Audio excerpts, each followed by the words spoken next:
ومن حيث خرجت فول وجهك شطر المسجد الحرام وحيث ما كنتم فولوا وجوهكم شطره وإنه للحق من ربكم إنني أنا الله لا إله إلا أنا فاعبدني وأقم الصلاة لذكري إن الصلاة كانت على المؤمنين كتابا موقوتا الله أكبر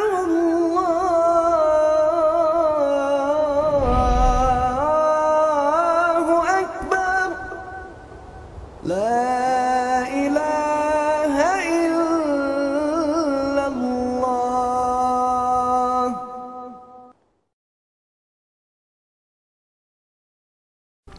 السلام عليكم ورحمة الله وبركاته إن الحمد لله نحمده ونستعينه ونستغفره ونعوذ بالله من شرور أنفسنا ومن سيئات أعمالنا من يهده الله فلا مضل له ومن يضلله فلا هادي له وأشهد أن لا إله إلا الله وحده لا شريك له وأشهد أن محمدا عبده ورسوله يا أيها الذين آمنوا اتقوا الله حق تقاته ولا تموتن إلا وأنتم مسلمون يا أيها الناس اتقوا ربكم الذي خلقكم من نفس واحدة وخلق منها زوجها وبث منهما رجالا كثيرا ونساء واتقوا الله الذي تساءلون به والأرحام إن الله كان عليكم رقيبا يا أيها الذين آمنوا اتقوا الله وقولوا قولا سديدا يصلح لكم أعمالكم ويغفر لكم ذنوبكم ومن يطع الله ورسوله فقد فاز فوزا عظيما أما بعد فإن خير الحديث كتاب الله وخير الهدي هدي محمد صلى الله عليه وسلم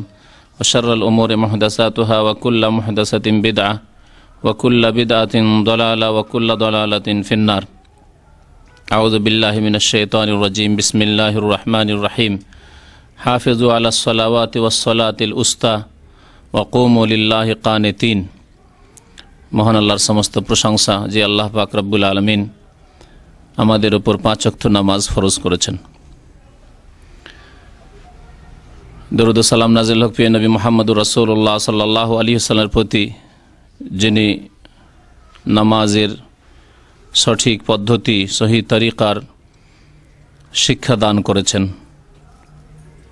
আল্লাহুম্মা সাল্লি আলাইহি আল্লাহুম্মা বারিক আলাইহি। আজকে সালাত সম্পর্কে, নামাজ সম্পর্কে, যে নামাজ হচ্ছে দিনের মূল স্তম্ভ, যে নামাজ ছাড়া ইসলাম কায়েম থাকতে পারে না, যে নামাজ ছাড়া মুসলিম হওয়া যায় না, সেই নামাজ কেমন করে পড়তে হবে, কেমন করে আদায় করতে হবে, এ সম্পর্কে শুরু থেকে শেষ পর্যন্ত সংক্ষেপে আপনাদের সামনে আলোচনা পেশ করব। কারণ অনেক ভাই নতুন আছেন, যারা এখানে হয়তো নতুন আসছেন আর এই নামাজের সহি তরিকা সম্পর্কে হয়তো জানার সুযোগ সুবিধা হয়নি। আর বিশেষ করে ভারত উপমহাদেশে অধিকাংশ মানুষ যেই মাযহাবের ওপর চলে সেই তরিকায় নামাজ পড়ে, তাতে অধিকাংশ ক্ষেত্রেই নামাজে ভুল রয়েছে, যার ফলে এই নামাজের সংশোধন করতে হবে নবী করিম সাল্লাল্লাহু আলাইহি সাল্লামের সহিহ হাদিসের আলোকে। নামাজের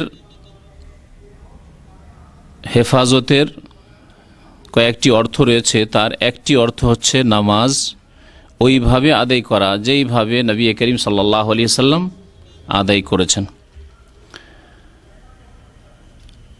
যদি ওইভাবে আদায় না করা হয় তাহলে তার হেফাজত হলো না। আল্লাহ পাক বেশ কয়েকটি আয়াতে নামাজের হেফাজতের কথা বলেছেন। মহান আল্লাহ ইরশাদ করছেন সূরা বাকারার আয়াত নম্বর 238-এ, হাফিজু আলাস সালাওয়াত, তোমরা নামাজগুলির হেফাজত করো। তোমরা নামাজগুলির হেফাজত করো, ওয়াসসালাতিল উস্তা, আর বিশেষভাবে সলাতে উস্তার হেফাজত করো। মা আয়েশা রাদিয়াল্লাহু তাআলা আনহা এই আয়াত পাঠ করতেন, তখন সলাতুল উস্তার পরে সলাতুল আসর পড়তেন। অনেকের মতে এটি আগের কেরাতে ছিল, তারপরে তা রহিত করা হয়েছে। আর সেটি সলাতুল উস্তার তাফসির, এতে কোনো দ্বিমত নেই যে সলাতুল উস্তা মধ্যবর্তী নামাজ মানে হচ্ছে আসরের নামাজ। তো আল্লাহ পাক রব্বুল আলামিন নামাজের হেফাজত করতে বলেছেন। আল্লাহ পাক রব্বুল সূরা মুমিনুনের শুরুতে নামাজের হেফাজতের কথা বলেছিলেন, ওয়াল্লাযীনা আলা সালাওয়াতিহিম ইউহাফিজুন। সূরা মাআরিজ আল্লাহ পাক রব্বুল আলামিন নামাজের হেফাজতের কথা বলেছেন। মুমিন তারাই, জান্নাতি তারাই, যারা জান্নাতের ওয়ারিস হবে তারা নামাজের হেফাজত করে। নামাজের হেফাজত করতে হবে। নামাজ সম্পর্কে, সালাত সম্পর্কে আল্লাহ পাক সালাত কায়েম করতে বলেছেন। কায়েম করা মানে প্রতিষ্ঠিত করা। যদি কায়েম করতে হয় সালাত, প্রতিষ্ঠিত করতে হয়, তার বিভিন্ন দিক রয়েছে। তার মধ্যে একটি গুরুত্বপূর্ণ দিক হচ্ছে যে নামাজ ওইভাবে আদায় করতে হবে যেইভাবে নবী করিম সাল্লাল্লাহু আলাইহি ওয়াসাল্লাম আদায় করেছেন। এই মর্মে মনে রাখবেন যে নবী করিম সাল্লাল্লাহু আলাইহি ওয়াসাল্লামের বাতানো তরিকা মোতাবেক যদি কোনো ইবাদত বন্দেগী না হয়, সে ইবাদত কবুল হবে না। যে কোনো ইবাদত, নামাজ হোক আর অন্য কোনো ইবাদত হোক, ইবাদত নিজের খেয়াল খুশি করলে হবে না, বরং ইবাদত যেহেতু আল্লাহ পাকের, এবং আল্লাহ পাক কেমন ইবাদত পছন্দ করেন তা তাঁর নবীর মাধ্যমে সাল্লাল্লাহু আলাইহি ওয়াসাল্লাম, নবীর মাধ্যমে তিনি জানিয়ে দিয়েছেন যে আমি এই রকম ইবাদত পছন্দ করি, সুতরাং সেই রকম ইবাদত করতে হবে। মা আয়েশা রাদিয়াল্লাহু তাআলা আনহার খুব প্রসিদ্ধ হাদিস রয়েছে যে কোন ইবাদত বন্দেগী কবুল হওয়ার শর্ত সম্পর্কে। সহিহ মুসলিমে রয়েছে, সহিহ বুখারীতেও এই হাদিস রয়েছে। মান আমিলা আমালান লাইসা আলাইহি আমরুনা, যে যদি কেউ এমন কোনো আমল করে, আর সবচাইতে গুরুত্বপূর্ণ আমল হচ্ছে মুসলিম জীবনে সালাত, নামাজ। ওমর ফারুক রাদিয়াল্লাহু তাআলা আনহু ইরশাদ করছেন যে ইন্না আহাম্মা উমুরিকুমুস সালাহ, তোমাদের জীবনের সবচাইতে গুরুত্বপূর্ণ কাজ হচ্ছে সালাত, নামাজ। সবচাইতে গুরুত্বপূর্ণ কাজ হচ্ছে নামাজ। ফামান দাইয়াহা, সুতরাং কেউ যদি নামাজকে নষ্ট করে তাহলে তার সমস্ত আমলকে সে নষ্ট করতে পারে। তার দ্বারা যে কোনো হারাম কাজ হইতে পারে, যে কোনো ফরজ অজেব তার দ্বারা পরিত্যাগ হইতে পারে, যে কোনো অন্যায়, জুলম, অত্যাচার, গুনাহ, পাপ তার দ্বারা হতে পারে। ফামান যাইয়াহা, যে ব্যক্তি নামাজকে নষ্ট করলো সেই ব্যক্তি ফাহুয়া লিমা সিওয়াহা আদিয়া, তাহলে সে অন্য অন্য ইবাদতকে আরো বেশি নষ্ট করবে, সে অন্য অন্য আমলকে আরো নষ্ট করবে, অন্য অন্য পাপ করে সে সীমা লঙ্ঘন করবে, আল্লাহ পাকের আদেশ নিষেধ লঙ্ঘন করবে সে। তো নবী করিম সাল্লাল্লাহু আলাইহি ওয়াসাল্লাম ইরশাদ করেছেন মান আমিলা আমালা, যে ব্যক্তি এমন কোন আমল করলো লাইসা আলাইহি আমরুনা, আমল তো করলো, বেনামাজি নয়, তাহলে বেনামাজির যা পরিণাম হবে ইনশাআল্লাহ তাআলা আগামী অনুষ্ঠানগুলিতে বেনামাজি সম্পর্কে তার দুনিয়ার পার্থিব বিধান এবং পরলৌকিক বিধান, আখিরাতের বিধান, বিস্তারিত এই দুটি বিষয় আলোচনা করার ইচ্ছা আছে, যাতে করে মুসলিম ভাইরা সতর্ক হতে পারেন। কারণ আমাদের সমাজে নামাজ ছাড়াকে এমন কোনো অপরাধ মনে করা হয় না, আর নামাজ কায়েম করাকে, নামাজ পড়াকে এত গুরুত্বপূর্ণ কাজ মনে করা হয় না। সব কাজ সেরে যদি সময় হইল তাহলে শেষখানে ওটা থাকলো, শেষ জীবনে থাকলো, সারা জিন্দগি পার করে শেষ জীবনে সময় সুযোগ হলে নামাজ পড়ল, আর দোষ ত্রুটি হিসাবে এটাকে তেমন ধরা হয় না। অনেক দোষের কারণে বোনের বিয়ে দিবেন না, মেয়ের বিয়ে দিবেন না সেই ছেলের সাথে, কিন্তু নামাজ পড়ে না, কোনো দোষের ব্যাপার নাই। আমরা সেই মুসলিম সমাজের লোক আমরা, কারণ মুসলিম জাতি নামাজের গুরুত্ব বুঝে না। নামাজ না থাকলে দিন নেই, ইসলাম নেই, সে মুসলিম নয়, এ কথা বুঝে না। তো ইনশাআল্লাহ তাআলা দুনিয়ার হুকুম এবং আখিরাতের হুকুম, এই দুইটি বিষয় সম্পর্কে জরুরি আমাদের জানা প্রত্যেকের, যে বেনামাজির কি অবস্থা পৃথিবীতে, শরীয়তের দৃষ্টিতে, কোরআন এবং হাদিসের দৃষ্টিতে, আর আখেরাতে তার কি অবস্থা হবে। তার আগে আজকে নামাজের তরিকাটা শুদ্ধ করে নেন, কারণ অনেকের নামাজে হয়তো ভাবছেন যে আমার নামাজ ঠিক আছে, কিন্তু অনেক ভুল আছে। নবী সাল্লাল্লাহু আলাইহি ওয়াসাল্লাম কি বলছেন, মান আমেলা আমালান, যে ব্যক্তি কোনো আমল করলো লাইসা আলাইহি আমরুনা, কিন্তু আমার আদেশ মোতাবেক নয়, আমার তরিকা মোতাবেক নয়, ফাহুয়া রাদ্দুন, তাহলে সেই নামাজ, সেই ইবাদত বন্দেগী, সেই আমল রাদ্দুন, প্রত্যাখ্যাত হবে, মরদুদ হয়ে যাবে, আল্লাহ পাক কবুল করবেন না। তাহলে এই হাদিস দ্বারা বোঝা যায় যে নামাজ পড়ার জন্য প্রথম শর্ত কি, যে নামাজ নবী করিম সাল্লাল্লাহু আলাইহি সাল্লামের তরিকা মোতাবেক হইতে হবে, তারপরে নামাজ পড়েন আপনি। নবী সাল্লাল্লাহু আলাইহি সাল্লামের তরিকা মোতাবেক নামাজ হইতে হবে, তাহলে নামাজ কেমন ছিল রাসূলুল্লাহ সাল্লাল্লাহু আলাইহি ওয়াসাল্লামের জানতে হবে। দেখা দেখে নামাজ পড়লে হবে না, শুনে শুনে নামাজ পড়লে হবে না। এটা ছোটোখাটো বই নিয়ে এনেছেন যাতে কোরআন এবং হাদিসের দলিল নেই, বা এই সম্পর্কে আপনার নিশ্চয়তা নেই যে এই কিতাবটি, এই বইটি কি কোরআন হাদিস ভিত্তিক লেখা হয়েছে, এটাও জানা নেই। বরং গদ বাঁধা দুয়া দিয়ে বইয়ের অধিকাংশ অংশ ভর্তি করা আছে, উচ্চারিত নিয়ত, ওই নিয়ত দিয়ে কোনো একটি বরাত রেফারেন্স নেই যে কোন কিতাব থেকে এই বই লেখা হয়েছে, কিছুই নেই। এইসব কিতাব পড়ে নামাজ পড়লে কাজ হবে না। যে কোনো ইবাদত বন্দেগী কবুল হওয়ার জন্য প্রথম শর্ত আল্লাহ পাক রব্বুল আলামিন যেন হইতে হবে, আর দ্বিতীয় শর্ত রাসূলুল্লাহ সাল্লাল্লাহু আলাইহি ওয়াসাল্লামের তরিকা অনুযায়ী হইতে হবে। দুটো শর্তের কোনো একটি শর্ত যদি আপনার মধ্যে না থাকে, তাহলে কোনো ইবাদত কবুল হবে না। নামাজ যদি লোক দেখানো পড়েন, কবুল হবে না। ওই রকমের নামাজ হয়তো আল্লাহর জন্যই পড়লেন, লোক দেখানো নয়, কিন্তু নবী করিম সাল্লাল্লাহু আলাইহি ওয়াসাল্লামের তরিকায় পড়লেন, নামাজ কবুল হবে না। এই হাদিস মায়েশা রাদিয়াল্লাহু তাআলা আনহার স্পষ্ট করে এই কথা। তারপরে নবী করিম সাল্লাল্লাহু আলাইহি ওয়াসাল্লামের আদেশ রয়েছে সহিহ বুখারীর হাদিস, সাল্লু কামা রাআইতুমুনি ওসাল্লি, তোমরা নামাজ পড়ো কামা রাআইতুমুনি, যেমন আমাকে দেখলে, ওসাল্লি, সালাত আদায় করতে, নামাজ পড়তে। সাহাবাই কেরামদেরকে সম্বোধন করে রাসূলুল্লাহ সাল্লাল্লাহু আলাইহি ওয়াসাল্লাম বলছেন যে ওইভাবে তোমরা নামাজ পড়ো যেভাবে আমাকে নামাজ পড়তে দেখলেই। আর সাহাবাই কেরামরা নবী করিম সাল্লাল্লাহু আলাইহি ওয়াসাল্লামের নামাজের বিস্তারিত বিবরণ, বিস্তারিত বয়ান আমাদের সামনে পেশ করে দিয়েছেন, সহিহ হাদিসে মওজুদ রয়েছে। একদিনে প্রত্যেকটি বিষয়ের যদি দলিল পেশ করি তো শেষ করতে পারা যাবে না, সেই জন্য আমি চিন্তা করলাম যে এটাকে দুই ভাগে ভাগ করি। আজকে শুধু শুরু থেকে শেষ পর্যন্ত সংক্ষেপে নামাজের তরিকাটা বলে দিই, দলিল তেমন পেশ না করে। হয়তো কোনো ক্ষেত্রে দলিল চলে আসতে পারে, কিন্তু ওইভাবে বরাত সহ, রেফারেন্স সহ হয়তো দলিল আজকে পেশ করব না। আগামী সপ্তাহগুলিতে ইনশাআল্লাহ তাআলা প্রত্যেকটি বিষয়ের, যেই বিষয়গুলিতে মতানৈক্য রয়েছে, একরকম পড়তেন আর একরকম বলা হচ্ছে, তাহলে কেন, এর দলিল ইনশাআল্লাহ তাআলা প্রত্যেকটি ক্ষেত্রে দলিল নিয়ে আসব। এবং দুর্বল তরিকাতে যারা নামাজ পড়ে সেই দুর্বলগুলিকে চিহ্নিত করব যে দুর্বলতা কোথায় তাদের। নবী করিম সাল্লাল্লাহু আলাইহি ওয়াসাল্লাম যেমন নামাজ পড়েছেন তেমন নামাজ পড়তে হবে। পুরুষদেরকেও সম্বোধন করা হয়েছে, মহিলাদেরকে সম্বোধন করা হয়েছে। সুতরাং মহিলা পুরুষের নামাজে সহিহ হাদিসের আলোকে কোনো পার্থক্য নেই। একটি সহিহ হাদিস দ্বারা কোনো পার্থক্য এমন নেই যে প্রচলিত পার্থক্যগুলি রয়েছে, সেই পার্থক্য নেই। নারী পুরুষকে একই রকম সম্বোধন করেছেন নবী করিম সাল্লাল্লাহু আলাইহি ওয়াসাল্লাম। নামাজ শুরু করতে হবে কোত্থেকে? নামাজ শুরু করতে হবে তাকবীরে তাহরিমা দিয়ে। তাকবীরে তাহরিমা বলে, একে তাকবীরাতুল ইহরাম বলে। আমাদের দেশে তাকবীরে তাহরিমা বলে প্রসিদ্ধ, আরবরা তাকবীরাতুল ইহরাম বলে থাকে।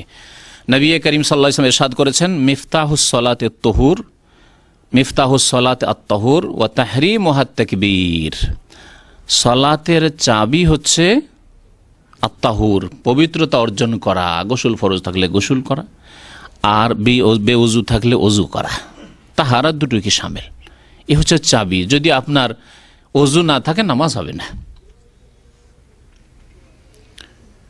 ও তাহরিমুহাত তাকবীর, নামাজের তাহরিমা হচ্ছে, নামাজের আরম্ভ শুরু হচ্ছে যাতে দুনিয়ার কাজ এবং কথা হারাম হয়ে যায়। এই জন্য এই তাকবীরকে তাকবীরে তাহরিমা বলা হয়। এমন তাকবীর যা হারামকারী, দুনিয়ার কথা কাজকে হারাম করে দিয়েছে।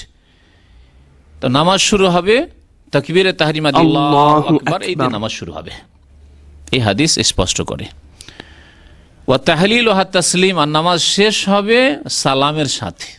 নামাজের শুরু বলে দিয়েছেন নবী করিম সাল্লাল্লাহু আলাইহি ওয়াসাল্লাম এবং শেষ বলে দিয়েছেন এই হাদিসে, মিফতাহুস সালাতি আত-তাহুর ওয়া তাহরিমুহা আত-তাকবীর ওয়া তাহলিলুহা আত-তাসলিম। তাহলে তাকবীরে তাহরিমা দিয়ে নামাজ শুরু করে তার আগে কোনো কাজ নেই। কিন্তু যেই ভুল ঢুকে আছে এক শ্রেণীর মযহাবধারী ভাইদের নামাজে, তা হচ্ছে তাকবীরের আগে কয়েকটি কাজ। একটি কাজ হচ্ছে উচ্চারণ করে নিয়ত পড়া, নিয়ত করা নয়। নিয়ত প্রত্যেক আমলের করতে হবে, কিন্তু নিয়তের স্থান হচ্ছে অন্তর্হৃদয়। ইন্নামাল আমালু বিন্নিয়াত, মানুষের কর্ম নির্ভর করে নিয়তের উপর। আপনি মসজিদে আসছেন, উযু করে নিয়ত করে আসছেন নামাজ পড়ব, কোন ওয়াক্ত পড়বেন তাও মনে মনে আছে, তাই এসেছেন। যেমন আজকে বক্তব্য শোনার জন্য এই নিয়তে এসেছেন, সেই রকম মসজিদে গেছেন। আবার যখন একামত হয়ে গেল, কাদ কামাতিস সালাহ বলা হলো, তখন ভালো করে অন্তরে গেঁথে যাচ্ছে যে আমি এখন ফরজে দাঁড়াতে যাচ্ছি। এর নামই হচ্ছে নিয়ত। নিয়ত করা শরীয়তে রয়েছে এবং নিয়ত প্রত্যেক আমলের করা আবশ্যক ফরজ, আর নিয়ত পড়া শরীয়তের বাইরের কাজ, বিদাত, অতিরিক্ত কাজ। নিয়ত পড়া যে কোনো ইবাদত বন্দেগীর জন্য হচ্ছে একটি বিদাত কাজ, যা নবী করিম সাল্লাল্লাহু আলাইহি ওয়াসাল্লামের জামানায় ছিল না, সাহাবায়ে কেরামের জামানায় ছিল না, তাবেঈনে ইজামদের জামানায় ছিল না, তাবা তাবেঈনের জামানায় ছিল না। এমনকি আরও বলছি, কেউ ইমাম আবু হানিফা, শাফেঈ, মালিক, আহমদ, চার ইমামের কোন ইমাম রাহমাতুল্লাহি আলাইহিম আজমাইন কারো তরফ থেকে প্রমাণ করতে পারবে না, কোন মযহাবের কিতাবে প্রমাণ করতে পারবে না যে আবু হানিফার মযহাবে ছিল, শাফির মযহাবে ছিল, হাম্বলি, মালিকি মযহাবে ছিল, কোন মযহাবে ছিল না। তাহলে পরবর্তীকালে মযহাবের দোহাই পেড়ে যারা বিদাত করে তাদের কিতাবে আছে। আবু হানিফা রাহমাতুল্লাহ আলাইহির কিতাবে তার মতে নেই, তার নামে দোহাই পেড়ে যারা হানাফির নাম কিন্তু কাজে হানাফি নয়, তাদের কিতাবে আছে। নিয়ত পড়ায় শরীয়তে নেই, কোরআনে তো নেই, হাদিসেও নেই, ফিকহের কিতাব, বিশুদ্ধ কিতাবেও নেই। একটি ভুল। দুই নম্বর ভুল হচ্ছে মুক্তাদিরা বলে ইক্তাদাইতু বিহাযাল ইমাম, বলে না? বাঙালিরা আবার বেশি পটু, এরা আরবিতে বলে। পাকিস্তানি, উর্দু ভাষী অন্যরা ও তো আরবি মুখস্থ করে না। শুরু করতা হুঁ মে, কি বলে ওরা, এইভাবে উর্দুতে বলে, তারা নিজের ভাষায় বলে। নিয়াত করতা হুঁ ওয়াস্তে আল্লাহকে, 4 রাকাত নামাজ এশা কি কেবলা রুখ হোকার, এইসব করে তারা। ওদের বিদাতিরা উর্দু ভাষায় বিদাত করে, আর আমাদের বিদাতিরা আরবি ভাষায় বিদাত করে। এই ক্ষেত্রে মুক্তাদি হলো সেজন্য বলবে ইক্তাদাইতু বিহাযাল ইমাম, ভুল। আমি এই ইমামের অনুসরণ করছি, আপনি দাঁড়াচ্ছেন পিছনে, ওই যে অন্তরে, ওইটি হচ্ছে আপনার ইক্তেদার, মুখে বলা বিদাত। এইরকমই ইমামদের জন্য গদ বাধা তৈরি করা আছে কিতাবগুলিতে, ওই নুরানি নামাজ শিখার বিদাতি কিতাবগুলিতে। আনা ইমামুন, আমি ইমাম, লিমান হাজারা, যারা এসে গেছে, ওয়ামান লাম ইয়াহজুর, যারা এখন আসেনি পরে আসবে, তাদের সবার ইমাম হয়ে গেলাম, বলতে হবে নাকি? 2 বিদাত হইল, ট্রিপল বিদাত দিয়ে নামাজ শুরু হয়। তাহলে এক বিদাতি তো নামাজ হবে না, আর 3 বিদাত দিয়ে যদি নামাজ শুরু করে কেমন করে নামাজ হবে?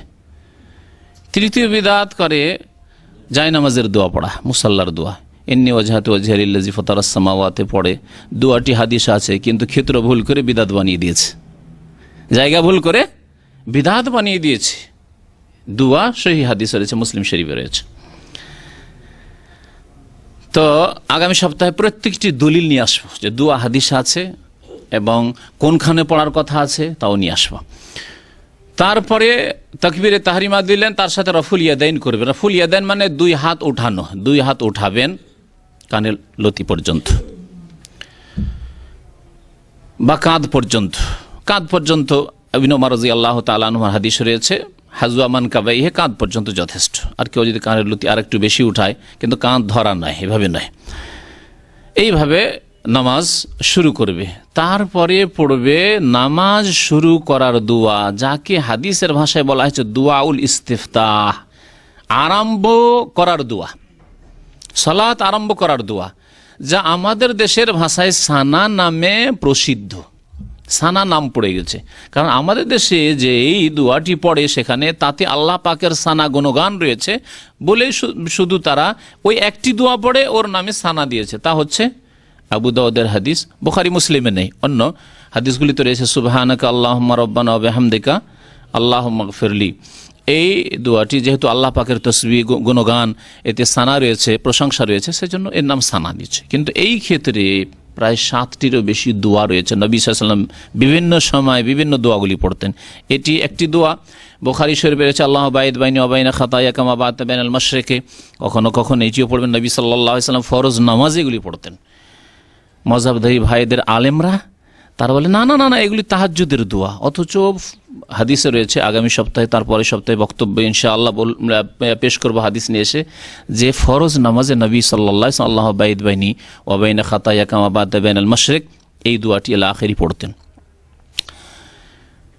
কখনো কখনো নবী করিম সাল্লাল্লাহু আলাইহি ওয়াসাল্লাম তাকবীরে তাহরিমার পরে বুকে হাত বেঁধে পড়তেন ইন্নী ওয়াজহাতু ওয়াজহিয়া লিল্লাযী ফাতারাস সামাওয়াতি ওয়াল আরযা হানিফা ওয়া মা আনা মিনাল মুশরিকিন ইলা আখিরি, এই দোয়া পড়তেন।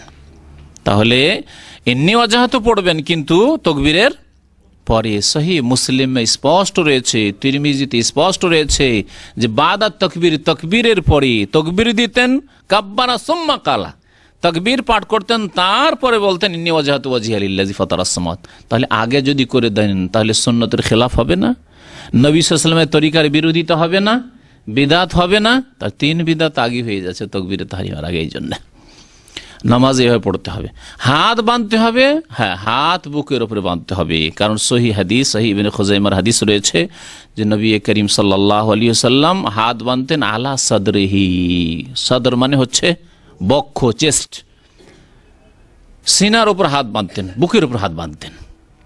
আর নাভির নিচের হাত বাঁধা সমস্ত মুহাদ্দিসিনদের নিকট, এমনকি অনেক হানাফি বড় ইমামদের নিকট তারা বলেছেন যে এই হাদিস যায়ীফ, নাভির নিচে হাত বাঁধা। সুতরাং হাত বাঁধতে হবে বুকের ওপর, এইটি হচ্ছে সুন্নত। তারপরে সূরা ফাতিহা পড়ে আউযু বিল্লাহি মিনাশ শাইতানির বিসমিল্লাহির রহমানির রহিম বলে সূরা ফাতিহা পড়ে। সূরা ফাতিহা প্রত্যেককে পড়তে হবে। সূরাতুল ফাতিহা। আউযু বিল্লাহি মিনাশ শাইতানির রাজীম। বিসমিল্লাহির রহমানির রহিম। আলহামদুলিল্লাহি রাব্বিল আলামিন আর রহমানির রহিম মালিকি ইয়াউমিদ্দিন ইয়্যাকা না'বুদু ওয়া ইয়্যাকা নাস্তাঈন اهدنا الصراط المستقيم صراط الذين أنعمت عليهم غير المغضوب عليهم ولا الضالين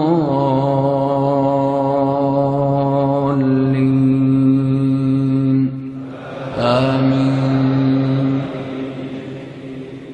এটি হচ্ছে নামাজের সহি তরিকা। নবী করিম সাল্লাল্লাহু আলাইহি ওয়াসাল্লাম বলেছেন লা সালাতা লিমান লাম ইয়াকরা বিফাতিহাতিল কিতাব, সূরা ফাতিহা ছাড়া নামাজ হয় না। যেই ব্যক্তি সূরা ফাতিহা পড়ল না তার নামাজ হয় না। একবার এক তাবেঈ জিজ্ঞেস করছেন আবু হুরায়রা রাদিয়াল্লাহু তাআলা আনহুকে, ইন্না নাকুনু আহইয়ানান ওয়ারা আল ইমাম, আমরা কখনো কখনো ইমামের পিছনে যে থাকি, মুক্তাদি থাকি, সবসময় তো আর ইমাম হয় না, সবসময় তো একা নামাজ পড়ি না। তাহলে নামাজি 3 ভাগে বিভক্ত, নামাজি 3 ভাগে বিভক্ত। ইমাম, ইমাম মুনফারিদ মানে একাকী নামাজি, আর মুক্তাদি মানে ইমামের ইক্তেদা করে অনুসরণ করে পেছনে যারা নামাজ পড়েছে। 3 শ্রেণীর মানুষ। ইন্না নাকুনু আহইয়ানান ওয়ারা আল ইমাম, আমরা কখনো কখনো ইমামের পিছনে থাকি। তো কি করব, আমরা সূরা ফাতিহা পড়বো না পড়বো না? তখন বলছেন আবু হুরায়রা রাদিয়াল্লাহু তাআলা, ইকরা বিহা ফি নাফসিকা ইয়া ফারসি। তার মাতৃভাষা ফার্সি ছিল ওই তাবেঈর, তাই বলছেন তাকে যে তুমি তোমার মনে মনে পড়ে নাও। ইকরা বিহা ফি নাফসিকা, তোমার মনে মনে মানে আস্তে আস্তে পড়ে নাও। তাহলে সূরা ফাতিহা পড়তে হবে, ইমামকে পড়তেই হবে, না হলে নামাজ হবে না। অথচ আমাদের দেশের প্রচলিত মাযহাবে ইমামের জন্য ওয়াজিব, না পড়লে সহজে কাজ চলে যাবে, যে কোনো কোরআনের 3টি আয়াত পড়লেই নামাজ হয়ে যাবে। একেবারে সহিহ হাদিস বিরোধী ফতোয়া। একাকী নামাজি হবে না। মুক্তাদির ক্ষেত্রে যদিও ইখতিলাফ উলামায়ে কেরামদের রয়েছে, কিন্তু বিশেষ করে যখন সিররি গোপনীয় কিরাতের নামাজ, অর্থাৎ ইমাম মনে মনে পড়ছে অথবা ইমাম জোরে পড়লে ইমামের আওয়াজ পৌঁছে না। আমাদের দেশে তো মাইকে নামাজ হয় না, এখানে না হয় দেখছেন মাইকে নামাজ হচ্ছে, দূর দূর পর্যন্ত কেরাত পৌঁছে যাচ্ছে। দুই কাতার পরেই মুক্তাদিরা ইমামের কেরাত শুনতে পায় না, হয় না কি এরকম? দুই কাতার পরে মুক্তাদির কেরাত শোনে না, তাহলে মুক্তাদি ইমামের কেরাত শোনে না। তাহলে এই সময় তাদের কি করা উচিত? কমের পক্ষে যদি এই ফতোয়া, মাঝামাঝি ফতোয়াতে থাকেন তিনটি মত। একটি মত হচ্ছে যে না, মুক্তাদিকে কিছুই পড়তে হবে না। সবচাইতে দুর্বল মত এটি, যেটি প্রচলিত আমাদের দেশের মযহাবে রয়েছে, সবচাইতে দুর্বল ফতোয়া। মাঝামাঝি ফতোয়া হচ্ছে যে যখন শোনেন না তখন পড়বেন, আর যখন শোনেন তখন শুনতে হবে, যাতে কোরআনের আয়াত আর হাদিসের সমন্বয় হয়ে যায়। তাদের মত ইমাম আহমদ রহমতুল্লাহ আলাইহি, ইমাম মালিক রহমতুল্লাহ আলাইহি, চার ইমামের দুই ইমাম এই দিকে গেছেন যে শুনছেন তখন শুনে নিলেন যথেষ্ট, আর পড়বেন না। কিন্তু না শুনলে পড়তে হবে। না শুনলে যেমন জোহরে শোনেন না, আসরে শোনেন না, মাগরিবের তৃতীয় রাকাতে শোনেন না, এশার তৃতীয় চতুর্থ রাকাতে শোনেন না, তো শোনে না, মোটেই শোনেন না, কারণ সিররি নামাজ। তারপরে হয়তো ইমাম থেকে আপনি দূরে আছেন, শোনেন না, আওয়াজ আপনার পর্যন্ত পৌঁছে না। মাগরিবের প্রথম দ্বিতীয় রাকাতে, এশার প্রথম দ্বিতীয় রাকাতে, ফজরের নামাজে কেরাত হচ্ছে, কিন্তু আপনি দূরে আছেন, শোনেন না, চুপ বসে থাকবেন, তাদের মতে পড়তে হবে। বেশ কিছু তারা দলিল পেশ করেছেন। প্রথম কথা, কোরআনে কারীমে আল্লাহ পাক রব্বুল আলামিন কোরআন শুনতে বলেছেন, নীরব থাকতে বলেছেন, এক হুকুম। তারা বলছে এটার উপর আমল হয়ে গেল। আর সূরা ফাতিহা ছাড়া নামাজ হয় না, ওই দুটোতে সমন্বয় হয়ে গেল। যখন শুনছি তখন শুনলাম নীরব থেকে, আর যখন শুনছি না তখন সূরা ফাতিহা ছাড়া যেহেতু নামাজ হয় না, সুতরাং সূরা ফাতিহা পড়ব। ইমাম বুখারী রহমতুল্লাহ আলাইহি, ইমাম শাফি রহমতুল্লাহ আলাইহি আর বহু সাহাবায়ে কেরাম তাদের মত হচ্ছে যে না, সর্বাবস্থায় সূরা ফাতিহা পড়তে হবে। ইমাম উচ্চস্বরে পড়ুক আর জোরে পড়ুক আর আস্তে পড়ুক, সূরা ফাতিহা প্রত্যেককে পড়তে হবে, মুক্তাদিকে পড়তে হবে। তাহলে কেমন করে পড়বেন? আল্লাহ যে কোরআনে শোনার কথা বলেছেন, ওয়াইদা কুরিয়াল কোরআনু ফাসতামিউ লাহু, যখন কোরআন তেলাওয়াত হবে তখন শোনো, ওয়ানসিতু, নীরব থাকো, লাআল্লাকুম তুরহামুন, তাহলে তোমাদের উপর আল্লাহ পাক রহমত নাজিল করবেন। ইমাম বুখারী রহমতুল্লাহ আলাইহি এর উপর একটি কিতাব লিখেছেন, তার প্রসিদ্ধ কিতাবের নাম হচ্ছে জুজুল কিরাত খালফাল ইমাম। ইমামের পিছনে কিরাতের বিশেষ কিতাব তিনি লিখেছেন একটি। তাতে তিনি খুব জোর দিয়েছেন যে ইমাম গায়রিল মাগদুবি আলাইহিম ওয়ালাদ-দাল্লিন সূরা ফাতিহা শেষ করে সাক্তা দেবে, মানে বিরতি দেবে, আর সেই বিরতিতে মুক্তাদিরা পড়ে নেবে। সতর্কতা হচ্ছে আপনি যে কোনো নামাজে সূরা ফাতিহা অবশ্যই পড়ুন। আর বিশেষ করে মাঝামাঝিও যদি থাকেন, যারা মাঝামাঝি রয়েছে ইমাম আহমদ এবং ইমাম মালিক রহমতুল্লাহ আলাইহি, আর তার সাথে ইমাম ইবনে তাইমিয়া রহমতুল্লাহ আলাইহি, আল্লামা নাসিরুদ্দিন আলবানী রহমতুল্লাহ আলাইহি, তাদের মত হচ্ছে যে যখন শুনছেন না তখন অবশ্যই পড়তে হবে, যাতে আয়াত আর হাদিসে সমন্বয় হয়ে যায়। কমের পক্ষে এই মাসলার উপর আমল করবেন, না হইলে নামাজ আপনার বিপদে আছে, নামাজ আপনার আশঙ্কায় আছে। আপনি জোহর আসর নামাজ পড়ছেন, আপনি শুনছেন আর নীরব দাঁড়িয়ে আছেন। লা সালাতা লিমান লাম ইয়াকরা বিফাতিহাতিল কিতাব, যেই ব্যক্তি সূরা ফাতিহা পড়া, যেই ব্যক্তি ইমাম হোক, মুক্তাদি হোক আর একাকী নামাজি হোক, তার নামাজ হয় না। সূরা ফাতিহার পরে অতিরিক্ত সূরা বা কিছু আয়াত পড়া সুন্নত ইমামের জন্য, একাকী নামাজের জন্য। মুক্তাদিরা সূরা ফাতিহার বেশি পড়বে না, মুক্তাদিরা সূরা ফাতিহার বেশি পড়বে না। তারপরে রুকুতে যাবেন, রুকুতে যাওয়ার সময় তাকবীর যেমন দেবেন, তার সাথে রাফুল ইয়াদাইন করবেন। সহিহ বুখারী প্রত্যেকটি হাদিসের কিতাবে রাফুল ইয়াদাইন হাদিসগুলি পাবেন। দুই হাত উঠিয়ে আল্লাহু আকবার বলে রুকুতে যাওয়া। আবার রুকুতে গিয়ে তাসবিহ পাঠ করলেন। তাসবিহ আমাদের দেশের মানুষরা শুধু জানে কোন তাসবিহ? সস্তাতে নামাজ সারে। খাওয়া দাওয়ার ক্ষেত্রে আমরা সস্তাতে সারি না, খুব বখিল হলেই সারে হয়তো। তারপরেও যতই কৃপণ হোক, মাঝে মাঝে চিন্তা করে ছেলে মেয়েকে একটু ভালো খাওয়াইতে হবে, তাই না? আর একেবারে সস্তাতে সবচাইতে ছোট্ট তসবিহ পড়ে, আর কোন তসবিহ আমরা মুখস্থ করলাম না, মযহাবধারী ভাইরা।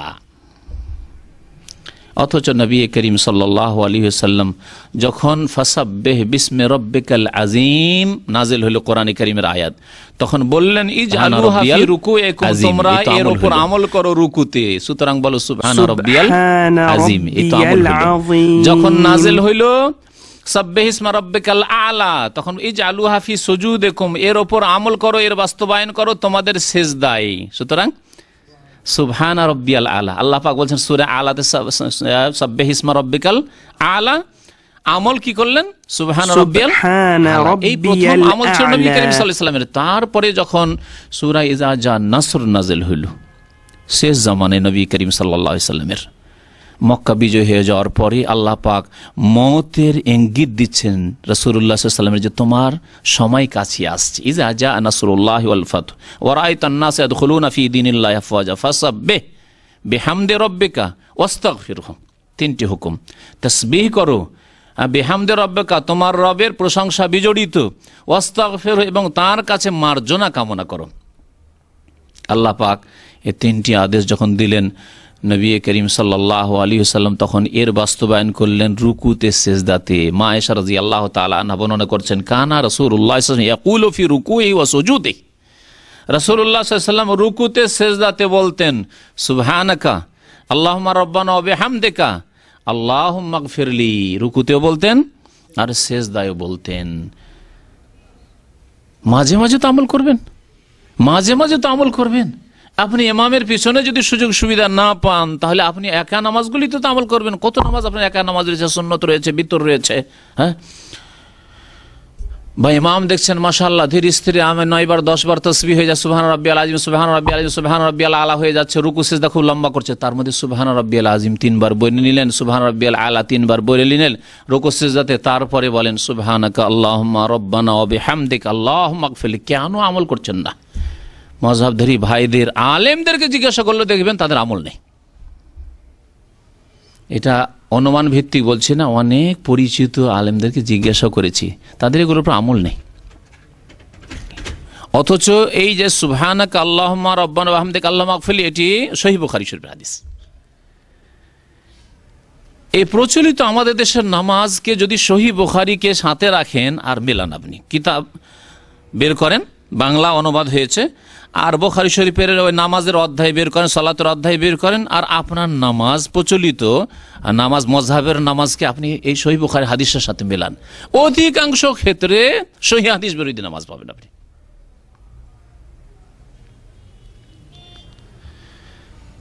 সূরা ফাতিহা যখন পড়া হলো তখন আমিন বলতে হবে, আমিন জোরে বলতে হবে, এটি সহিহ বুখারী শরীফের হাদিসে রয়েছে।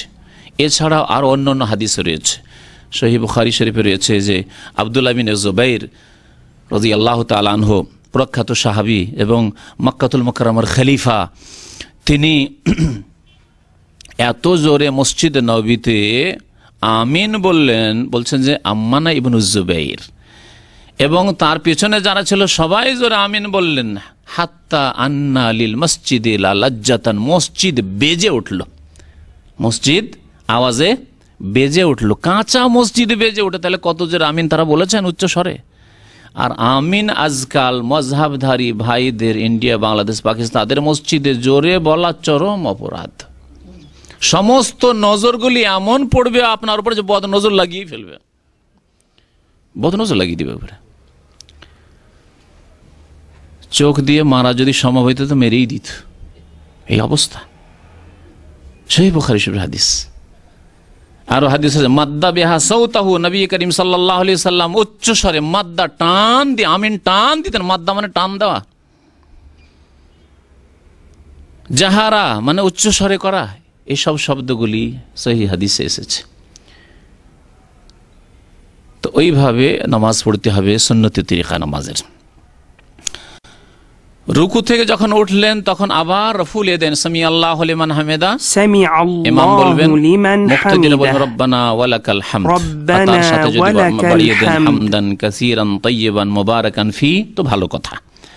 কারণ এই হাদিসের বড় ফজিলত রয়েছে। একটি হাদিস রয়েছে নবী করিম সাল্লাল্লাহু আলাইহি ওয়াসাল্লাম বললেন, এক সাহাবী বলেছিলেন 30-এর বেশি আমি ফেরেশতাকে দেখি তারা দৌড় দিচ্ছে এই নেকিটাকে আল্লাহ পাকের কাছে নিয়ে যাওয়ার জন্য। তবে রব্বানা ওয়ালাকাল হামদ বলে দেয় যথেষ্ট। যেমন অন্য হাদিসে রয়েছে, ইজা কাল ইমাম সামি আল্লাহু লিমান হামিদা, ইমাম যখন বলবে সামি আল্লাহু লিমান হামিদা ফাকুলু, তোমরা বলো রব্বানা ওয়ালাকাল হামদ বা রব্বানা ওয়ালাকাল হামদ, যথেষ্ট। এই সময় রাফুল ইয়াদাইন করবেন, হাত উঠাবেন। তাহলে হাত উঠার কতটি স্থান হইল? তাকবীরে তাহরিমাই, রুকুতে যাওয়ার সময়, রুকু থেকে ওঠার সময়, আর 4 রাকাত বিশিষ্ট নামাজ বা 3 রাকাত বিশিষ্ট নামাজে যখন প্রথম আত্তাহিয়াত, প্রথম তাশাহুদ পড়ে উঠবেন, আল্লাহু আকবার বলে উঠলেন, তখন আবার ওয়াইজা কামা মিনার রাকাতাইনি, নবী করিম সাল্লাল্লাহু আলাইহি ওয়াসাল্লাম যখন 2 রাকাত নামাজ পড়ে উঠতেন, 4 রাকাত নামাজে বা 3 রাকাত নামাজে, মানে তাশাহুদ পড়ে উঠতেন, তো রাফা কাযালিকা আব্দুল্লাহ বিন ওমর রাদিয়াল্লাহু তাআলা আনহু বলছেন, সহিহ মুসলিম শরীফের হাদিস, যে রাফুল ইয়াদাইন আবার করতেন। তাহলে এই 4টি ক্ষেত্র হচ্ছে হাত উঠিয়ে নামাজ পড়ার, এভাবে নামাজ পড়তে হবে। নামাজ মোটামুটি 1 রাকাত হয়ে গেল। যদি কোনো মাসলা মাসাইল ছুটে মনে রাখবেন এবং আলোচনার শেষে আবার জিজ্ঞেস করবেন। নামাজে তাশাহুদ অত্যন্ত গুরুত্বপূর্ণ, আত্তাহিয়াত যাকে তাশাহুদ বলা হয়। হাদিসে রয়েছে যে নবী করিম সাল্লাল্লাহু আলাইহি সাল্লাম সাহাবায়ে কেরামদেরকে তাশাহুদ শেখাতেন। সাহাবারা বলছেন, কানা রাসূলুল্লাহ সাল্লাল্লাহু আলাইহি ওয়াসাল্লাম ইউআল্লিমুনা তাশাহুদ কামা ইউআল্লিমুনা সূরাতাম মিনাল কুরআন। রাসূলুল্লাহ সাল্লাল্লাহু আলাইহি ওয়াসাল্লাম আমাদেরকে তাশাহুদ শিখাতেন, আত্তাহিয়াত শিখাতেন, যেমন কোরআনে কারীমের কোন সূরা শিখাতেন গুরুত্ব দিয়ে। التحيات لله والصلوات والطيبات السلام عليك أيها النبي ورحمة الله وبركاته السلام علينا وعلى عباد الله الصالحين أشهد أن لا إله إلا الله وأشهد أن محمدا عبده ورسوله। এত গুরুত্ব। অনেক মুসলিম ভাইদের দেখা যায় যে তাশাহুদ মুখস্থই নেই, অথবা কিছু আছে কিছু নেই। প্রথম তাশাহুদ পড়া হচ্ছে ওয়াজিব। যদি ছুটে যায়, অনিচ্ছাকৃত ভুলে গেছে, তাহলে সেই ঘাটতি পূরণ হবে সাজদা দিয়ে। এখানে জেনে রাখা ভালো যে নামাজের ক্ষেত্রে 3 রকমের হুকুম আহকাম রয়েছে, বিধিবিধান রয়েছে। এক শ্রেণীর বিধিবিধানকে বলা হয় রুকুন, ওর বহু বচন জমা হচ্ছে আরকান, মানে পিলার। তো নামাজের 14টি রুকুন রয়েছে। নামাজের মধ্যে শুরু থেকে শেষ পর্যন্ত 14টি রুকুন রয়েছে, পিলার, এগুলি ফরজ পিলার। এগুলির কোনো একটি যদি ছুটে যায় তাহলে নামাজ হবে না। যদি রাকাতের মধ্যে রুকুন হয় তাহলে ওই রাকাত নষ্ট হয়ে যাবে, হবে না। আর যদি গোটা নামাজের রুকুন হয় তাহলে নামাজই নষ্ট হয়ে যাবে। রাকাতের রুকুন যেমন সাজদা, সিজদা করা, রুকু, যদি কোনো রাকাতে রুকু ছুটে গেছে, দাঁড়িয়ে আছেন ওইদিকে রুকু ইমামের হয়ে গেছে, তারপরে রুকু গেলে হবে, রুকুই হয়নি আপনার, তো রুকু না করে সেজদায় চলে গেছেন, সেজদা করেছেন, 2টো সেজদার 1টি সেজদা করেছেন আর 1টি করেননি, তাহলে ওই রাকাত নষ্ট হলে যে রাকাতের রুকুন আপনার ছুটে গেল। যদি গোটা নামাজের রুকুন হয়, যেমন শেষ তাশাহুদ, শেষ বৈঠকে এসে গেছে, নামাজ শেষ হতে অল্প কিছু সময় বাকি আছে, আর ওই সময় এমন আপনার জরুরি হয়ে গেছে হয়তো কাজায়ে হাজাতের বাথরুমে যাওয়ার, নামাজ থেকে উঠে চলে, নামাজ হবে? কারণ সালাম রুকুন, সালাম ছুটে গেছে। বা বসলেন হয়তো তাশাহুদে, কিন্তু তাশাহুদ পড়লেন, আত্তাহিয়াত পড়লেন না, শেষ তাশাহুদ পড়লেন না। এইরকমই নবী করিম সাল্লাল্লাহু আলাইহি ওয়াসাল্লামের উপর সালাত পেশ করে, আল্লাহুম্মা সাল্লি আলা মুহাম্মদ, যে দরুদ ইব্রাহিমি বলে আমাদের দেশের মানুষরা, সালাতে ইব্রাহিমি, এই সালাতে ইব্রাহিমি পড়লেন না, এগুলি রুকুন। যদি না পড়েন তো নামাজ, পুরো নামাজ হবে না। কারণ নবীর প্রতি দরুদ পেশ করা আর নবী সাল্লাল্লাহু আলাইহি সাল্লামের উপর সালাম পেশ করা, অর্থাৎ আত্তাহিয়াতে আসসালামু আলাইকা আইয়ুহান নবী ওয়া রাহমাতুল্লাহি ওয়া বারাকাতুহু, এগুলি হচ্ছে রুকুন। ছুটে গেলে নামাজই হবে না। তো এইভাবে নামাজ পড়তে হবে। নামাজের মধ্যে প্রথম হচ্ছে তাহলে 14টি কি বললাম? রুকুন। বাকি 8টি হচ্ছে ওয়াজিব। 8টি হচ্ছে ওয়াজিব। এই ওয়াজিবগুলির কোনো একটি যদি ছুটে যায় তাহলে কি করতে হবে? ইচ্ছা করে ছাড়লে নামাজ হবে না। কিন্তু যদি ভুলবশত ছুটে যায় তাহলে সহজ সিজদা দিলে কি হয়ে যাবে? হ্যাঁ, ঘাটতি পূরণ হয়ে যাবে। যেমন প্রথম তাশাহুদ, প্রথম বৈঠক, 2 রাকাত নামাজ পড়ে বসতে হবে, আপনি ভুলে গিয়ে উঠে গেছেন, উঠে দাঁড়িয়ে সোজা দাঁড়িয়ে গেছেন, আর ফিরে যাবেন না, কারণ ওয়াজিব ছুটেছে, এর ঘাটতি পূরণ হয়ে যাবে সহজ সিজদা দিয়ে। বা বসেছেন কিন্তু তাশাহুদ পড়েননি হয়তো, তাহলে ওয়াজিব ছুটলো, সহজ সিজদা দেবেন। এইরকমই তাকবীরে তাহরিমা ছাড়া বাকি তকবীরগুলি ওয়াজিব। তো ওয়াজিব হলো দ্বিতীয় স্তরে। বাকি যতগুলি কাজ রয়েছে শুরু থেকে শেষ পর্যন্ত 14 এবং 8, এই কত হলো? 22টি। এই 22টি কাজ বা কথা আমল নামাজের মধ্যে, এগুলি হচ্ছে রুকুন আর ওয়াজিব, বাকিগুলি হচ্ছে সুন্নত। বাকিগুলি সুন্নত। বাকিগুলির মধ্যে রাফুল ইয়াদাইন করা, বাকিগুলির মধ্যে সূরা ফাতিহার সাথে আরেকটি সূরা বা কয়েকটি আয়াত মেলানো, বাকিগুলির মধ্যে হচ্ছে তসবিহ একাধিকবার পড়া, 3 বার 5 বার 7 বার এইরকম করে তসবিহ পড়া, বাকিগুলির মধ্যে হচ্ছে আমিন জোরে বলা, এগুলি হচ্ছে সব সুন্নত। সুন্নত মানে ছেড়ে দেওয়া নয়। আমি অনেক সময় বলি, কারণ সুন্নত আমাদের দেশের মানুষকে বললে কার সুন্নত এর পরোয়া করে না। সুন্নত সুন্নত শুনলে মহাবিপদ। সুন্নত মানে সারা জিন্দেগি ছেড়ে দাও, সারা জীবন ছেড়ে দাও না। কখনো যদি ছুটে যায়, কখনো আমিন আপনার ছুটে গেল, হয়তো কখনো রাফুল এদিন ছুটে গেল, আর এই নয় যে সারা জীবন আপনি জানলেন অথচ সারা জীবন সুন্নত, যাক সুন্নত ছেড়ে দিলেন আপনি, অথচ এমন কোনো সমস্যা নয় যে বড় সমস্যা সৃষ্টি করবে। হ্যাঁ, যদি বড় সমস্যা সৃষ্টির আশঙ্কা থাকে বা বড় বড় রোগ আপনার গ্রামে আছে, তাহলে এই সুন্নতগুলির পিছনে না পড়ে বড় রোগগুলি সারাতে হবে। গ্রামের লোক কবর মাজার পূজা করে, পীরের মুরিদ হয়, শিরক বিদআতে ডুবে রয়েছে, তাজিয়া আর মিলাদ আর কোরআন খানি আর বক্সানো আর বহু শিরক বিদআতে লিপ্ত আছে, তাহলে আপনাকে বড় বড় রোগের চিকিৎসা আগে করতে হবে। তাহলে আমিনের ঝামেলায় না গিয়ে আর রফুল এদেনের না গিয়ে আগে বড় বড়গুলি সংশোধন করেন। বড় রোগের সংশোধন না হলে ওই শিরকের অবস্থা নামাজই কবুল হবে না। তো আমিন জোরে বলিয়ে তাকে কি করবেন, আর রফুল এদেন করিয়ে তাকে কি করবেন? একজন বেনামাজি লোক আছে, তাহলে বেনামাজি সপ্তাহে জুমা পড়ে, আর তাকে রফুল এদেন শিখিয়ে আর কি করবেন? তাকে শিখান যে 5 ওয়াক্ত নামাজ না পড়লে এই জুমা দিয়ে কোনো কাজ হবে না। দাওয়াতের ক্ষেত্রে অবশ্যই ধাপে ধাপে এগিয়ে যেতে হবে, একসাথে একবারে ধরে নেবেন হঠাৎ করে না, এটি সুন্নতি তরিকা না। আল্লাহ পাক রব্বুল আলামিন 23 বছরে দ্বীন ইসলাম নাজিল করেছেন। 23 বছরে হক কথা সারা জীবন লুকিয়ে রেখে দেবেন এমন কথা নয়, কিন্তু আপনাকে দেখতে হবে কৌশল করে যে কোনটাকে আগে পেশ করতে হবে, কোনটা বেশি জরুরি রয়েছে। যেমন আপনি একজন চিকিৎসক বা চিকিৎসক নন, আপনি বাড়ির অভিভাবক, আপনার ছেলে অসুস্থ হয়েছে, কয়েকটা অসুখ, তাহলে কোন অসুখের আগে চিকিৎসা করবেন আপনাকে চিন্তা করতে হবে। কোন ডাক্তার কাছে আগে যে চর্ম রোগও আছে আর ভিতরে ক্যান্সারও আছে, হ্যাঁ, আর সর্দি কাশি আছে, হ্যাঁ, নাক দিয়ে সর্দি বইছে, তাহলে ওই নাকের ডাক্তারের কাছে যাবেন না ক্যান্সারের বিশেষজ্ঞর কাছে যাবেন? চিন্তা করতে হবে নাকি? তাহলে ওই রকমই আপনাকে চিন্তা করতে হবে দেশে গিয়ে যে আমি মানুষের ভুল ত্রুটি সংশোধন করবো, কোনখান থেকে শুরু করব আপনাকে চিন্তা করতে হবে। আর এগুলি শেখার জন্য ইসলামিক সেন্টারে আসতে হবে যে কোনখান থেকে আপনি শুরু করবেন। নামাজের শেষ দিকে আসি, আত্তাহিয়াত তাশাহুদ পড়া হচ্ছে রুকুন, শেষ তাশাহুদ। দুরুদ পড়া হচ্ছে রুকুন। প্রচলিত মজহাবে আত্তাহিয়াত পড়াও ফরজ নয়, আর দুরুদ পড়াও ফরজ নয়, বরং দুরুদ তাদের কাছে সুন্নত। সুতরাং বিনা দুরুদে আল্লাহ দুরুদ ইব্রাহিম ছাড়াই নামাজ হইতে পারে তাদের। অথচ নবী করিম সাল্লাল্লাহু আলাইহি ওয়াসাল্লাম সারা জীবন কোনোদিন এইরকম করে নামাজ পড়েননি যে আত্তাহিয়াত পড়লেন না। তাদের কাছে তাশাহুদ পরিমাণ বসে যাওয়া যথেষ্ট।